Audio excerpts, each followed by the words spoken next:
நம்ம சேனல் தொடர்ந்தாப்புல நீங்கள் வீடியோக்களை பார்க்க நினச்சிங்கன்னா இதுவரை நம்ம சேனலை சப்ஸ்கிரைப் பண்ணுங்கள் கீழே பெல் சிம்பிள் இருக்கும் அதையும் கிளிக் பண்ணுங்க. சரி வாங்க நம்ம வீடியோக்குள்ளே போகலாம். வணக்கம் நண்பர்களே. உதவி கேட்டு காவல் நிலையத்திற்கு வந்த நாய்.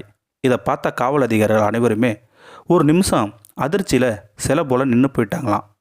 இந்த நாய்க்கு இவ்வளோ பாசம் மிகுந்த ஒரு ஜீவனாக இருக்குன்னு அந்த காவல் நிலையத்தில் இருந்த சக அதிகாரிகளும் ஒரு நிமிஷம் கண்கலங்கியும் போயிட்டாங்களாம். இப்போ பொதுவாகவே வீட்டில் விலங்கினங்கள் வளர்த்துக்கிட்டு தான் இருக்கும் இல்லையா? அதுலேயும் ஒவ்வொரு வீட்லேயும் ஆடு, மாடு, கோழி, பூனை, நாய்கள் இது போன்ற விலங்குகளை வளர்த்து வந்துக்கிட்டு தான் இருக்கும் இல்லையா? ஒவ்வொரு விலங்குகளும் ஒவ்வொரு விதம்னு கூட சொல்லலாம் இல்லையா? ஏன்னா அந்த அளவுக்கு விலங்குகளுக்கு ஒவ்வொரு குணாதிசயங்களும் இருக்குது. அதுலேயும் நாய்கள் போன்று ஒரு விலங்கை எங்கேயும் பார்க்கக்கூட முடியாது. ஏன்னா தன்னுடைய எஜமானிக்கு தன்னுடைய உயிரை கூட துச்சமாக கொடுத்துடும். அது மட்டும் இல்லைங்க, நன்றி உணர்வுக்கு மிகப்பெரிய சான்றுன்னு கூட சொல்லலாம். அந்த அளவுக்கு இந்த நாய்கள் நன்றியுள்ள பிராணிகளாக இருக்கும். என்னடா இங்கே நாய்களை பற்றியே பேசிக்கிட்டே இருக்கோம், இந்த நாய் என்ன பண்ணிச்சு, இது எங்கே நடந்தது அப்படிங்கிறத நீங்கள் கேட்கவும் செய்வீங்க. அதுக்கு முன்னாடி நம்மளுடைய சேனலுக்கு லைக் போடுறதை மட்டும் மறந்துடாதீங்க. அப்போ தான் நாம் போடுற வீடியோ அனைத்துமே நோட்டிஃபிகேஷனாக வரும். சரி வாங்க நம்ம வீடியோக்குள்ளே போகலாம். இது முழுக்க முழுக்க இங்கிலாந்தில் நடந்த உண்மை சம்பவம். இங்கிலாந்தில் 20 வயது சிறுவன், அவர் பேர் ஜூனோ. அவருக்கு நாய்கள் பிரியரும் கூட சொல்லலாம். அந்த அளவுக்கு நாய்கள் மீது ஒருவித அட்ராக்ஷன் கொண்டவர் ஜூனோ. அவர் வீட்டில் ஒரு நாய் வளர்த்துக்கிட்டு வந்தார். அந்த நாய் பேர் ரோசி. அது பார்டர் கோழி வகையில் சார்ந்த நாயின்னு கூட சொல்லலாம். ஏன்னா அந்த அளவுக்கு அந்த நாய் இருக்கும். அந்த நாய் பாசம் மிகுந்த நாயின்னு கூட சொல்லலாம். ஏன்னா ஜூனோ விட்டு ஒரு நிமிஷம் கூட பிரியவே பிரியாதான். அந்த அளவுக்கு அந்த நாய் பாசமுள்ள நாய். எப்பயுமே ஜூனோ எங்கே போனாலும் ரோசியை கூட அழைச்சிக்கிட்டு போகாமல் இருக்கவே மாட்டார். அந்த அளவுக்கு ஜூனோவும் அப்படி தான் இருப்பார். சாப்பிட போனாலும் சரி, வாக்கிங் போனாலும் சரி, சினிமாவுக்கு போனாலும் சரி, நண்பர்களுடன் பிக்னிக் போனாலும் சரி, ரோசி இல்லாமல் போகவே மாட்டார். அந்த அளவுக்கு கூட பிறந்த சகோதரனாக இருப்பாங்க 2 பேருமே. ஒரு நாள் ஜூனோ டிபார்ட்மெண்ட் ஸ்டோருக்கு பொருட்கள் வாங்குவதாக சாலையில் நடந்து போய்கிட்டு இருக்காரு. பின்னாடியே இந்த ரோசி நடந்து போகுது. அந்த வழியில் சாலையில் நாய்கள் விளையாடுவதை பார்க்குது அந்த ரோசி. அப்போது நாமும் அந்த நாய்கள் கூட விளையாடலாம்னு இந்த ரோசியும் போகுது. இதை கவனிக்காமல் ஜூனோவும் போயிட்டாரு.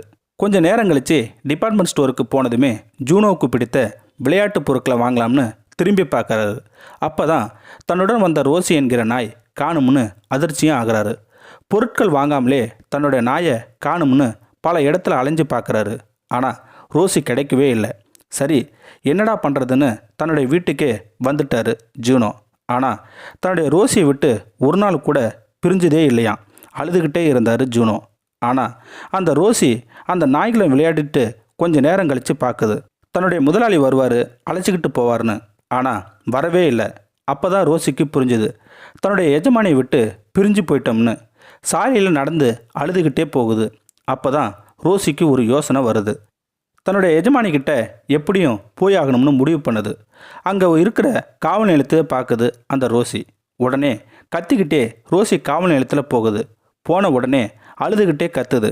திடீர்னு சத்தத்தை கேட்ட காவல் அதிகாரிகளும் அந்த ரோசியை அடித்து விரட்டுறாங்க.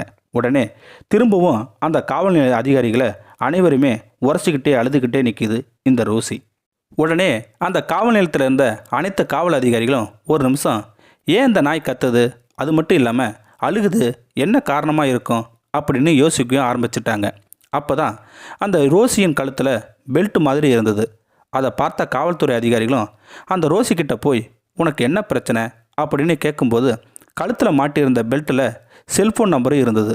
உடனே அந்த நம்பருக்கு ஃபோன் பண்ணி பேசுகிறாங்க அந்த காவல்துறை அதிகாரிகள். ஜூனோவுக்கு அதிர்ச்சியாக ஆயிட்டார். என்ன சார், ஏதாவது ப்ராப்ளமா, எப்படி உங்ககிட்ட என் நம்பர் கிடைச்சிதுன்னு கேட்கவும் செய்கிறாரு அந்த ஜூனோ. எங்கள் காவல் நிலையத்தில் ஒரு நாய் இருக்குது. அந்த நாய் அழுதுகிட்டே எங்கள் காவல் நிலையத்தில் விட்டு போகவே மாட்டேங்குது அப்படின்னு சொல்கிறாரு அந்த காவல்துறை அதிகாரி. உடனே ஜூனோ, சார் அது என்னுடைய நாய் தான், 2-3 மணி நேரமாக காணோம், அந்த கவலையில் தான் இருந்தேன், உடனே நான் வரேன் சார்ன்னு சொல்லிட்டு போகிறாரு ஜூனோ. காவல் நிலையத்துக்கு போனதுமே ஜூனோ ரோசியின் குரலை கேட்டதுமே காவல் நிலையத்தில் படுத்திருந்த ரோசி அழுதுகிட்டே ஓடி வந்து ஜூனோ மேலே விழுந்து முத்தம் கொடுக்குது. அங்கே இருந்த காவல் அதிகாரிகளும் இதை வியந்து பார்க்குறாங்க. ஒரு மனிதனுக்கிட்ட கூட இந்த மாதிரி அன்பு இருக்கவே இருக்காது. ஒரு நாய்க்கிட்ட இருக்கேன்னு எல்லோருமே ஆனந்த கண்ணீரே விட்டாங்க.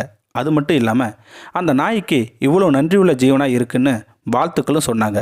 நீங்களும் வாழ்த்துக்கள் சொல்லணும்னு நீங்கள் நினச்சிங்கன்னா கீழே இருக்கிற கமெண்ட் செக்ஷன்லாம் சொல்லுங்கள். அது மட்டும் இல்லாமல் நம்மளுடைய சேனலை சப்ஸ்கிரைப் பண்ணாதுங்க, சப்ஸ்கிரைப் பண்ணுங்கள். கீழே பெல் சிம்பல் இருக்கும், அதையும் கிளிக் பண்ணுங்கள். தேங்க்யூ ஃபார் வாட்சிங்.